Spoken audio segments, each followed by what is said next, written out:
तो welcome to my guys. नको नको आपलं तेच बरं आहे. तर नमस्कार मित्रांनो, स्वागत आहे तुमचं परत एक आपल्या नवीन ब्लॉग मध्ये. आजच्या ब्लॉग मध्ये आम्ही चालूत रोहितची रील काढायला. ते काय लय दिवसाचा गॅप घेतलाय त्यांनी, म्हणलं आज रीलच काढू त्याची, नाही का. आलो ताई त्याच्या स्टुडिओला, पण स्टुडिओचा का हाल बे हाल झालाय सगळे कागद टपलिक मध्ये इथं. मग काय बसलो सगळे कागद एकमेकांसोबत जोडी. विषय आहे का इथं टिकटॉकच्या वर नखरेत आमचे. विषय आहे का गोरा कस काय दिसन माणूस. व्हिडिओ काढाय मागची तारा बघितली की सगळे कपडे एकमेकांसोबत का पाहते इथं बेडवर. घरच्यांनी पाहिले तर नाही बाहेर काढायला. एक व्हिडिओ तर झाली, आता दुसऱ्या व्हिडिओची तयारी चालू होती, नाही का. खलास आंबाटच करून टाकला आम्हाला. लाईटच गेली, काय करता. रोहित शेट म्हणले टेन्शन न घेऊ तू, इथं व्हिडिओ नाही थांबली पाहिजे, थांब इन्व्हर्टर चालू करतो मी. ईदला खेळ संपून आलोय दुकानावर, मग इथं कुत्र बसलो होतं नाही का जवळ, म्हणलं थांब्याची मजाच करतो. भैया आपने सिर पे पत्थर क्यों रखा? मेरे अंधे मानुस पत्थर नहीं है, वो नागमणि है नागमणि. और भैया मैंने सुना है नागमणि नाग के पास होती है, पर आप तो कुत्ते हो. ऐसा होता है क्या?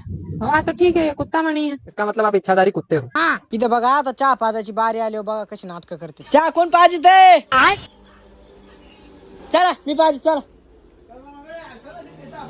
गद्दारी कर दे. काय बा आता आलोय, मला दिली टोपी टाकून आलो बा दुकानात. ते विशालच्या कमरात काहीतरी भरलं होतं नाही का, तुडून तुडून मोडून टाकलं नाही का. ते भरलं होतं ना थोडं. ते काय भरलं होतं ते मला अजून नाही माहिती. बरोबर ज्यादा काम करून ज्यादा पैसे झाले असतील कमरात, नाही का. वरून दाबितोय पण कुठून पैसे निघा ना राव.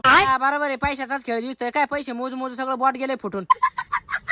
मग काय संध्याकाळी म्हणले दुकानाबाहेरचे फोटो बिटो साफ करून घ्यावा, नाही का. रोडला असल्यामुळे जरा जादा धूळ बसत. काय घेतले सगळे कापडाने पुसून मस्त पैकी. काय आपण जिथं काम करतो राहतो तिथली काळजी घेतली पाहिजे, नाही का. तिथली साफसफाई करून फोटो बिटो दिले लावून, नाही का. मग तिथं तर आवडला असेल आजचा उद्योग तर लाईक शेअर सबस्क्राईब करा. भेटू आपण पुढच्या नवीन ब्लॉग मध्ये. जाता जाता एवढी कमान बघा फक्त.